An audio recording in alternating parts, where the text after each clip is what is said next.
পুরান ঢাকার ঐতিহ্যবাহী চক বাজারের পাশে যে কারাগারটি ছিল, সেই কারাগার এখন পুনরায় ভাঙে আবারও নতুন করে নির্মাণ করতেছেন।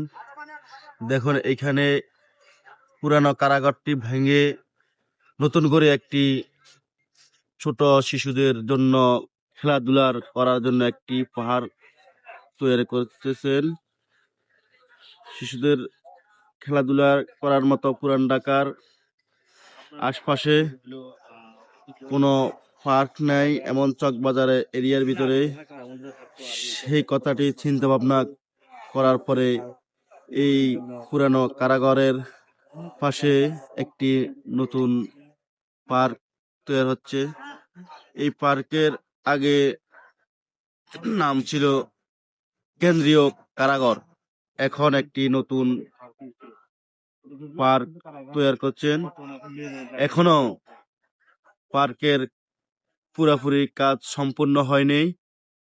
বিনোদনের জন্য ছোট ছোট শিশু বাচ্চাদের জন্য এই পার্কটি তৈরি করা হচ্ছে।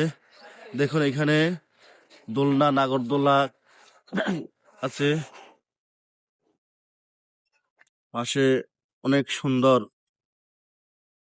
এবং ছোট বাচ্চাদের নাচার এমন চেয়ার খেলা, লাফালাফির একটি পার্ক তৈরি করা হচ্ছে। বন্ধুরা, যে যেখান থেকে দেখছেন, সবাই আমাদের এই পেজটি ফলো করবেন এবং শেয়ার করবেন, কমেন্ট করবেন। কে কোথা থেকে দেখছেন একটু কমেন্ট করে জানাবেন। সবাই ভালো থাকবেন, সুস্থ থাকবেন। আল্লাহ হাফেজ, সবাইকে ধন্যবাদ।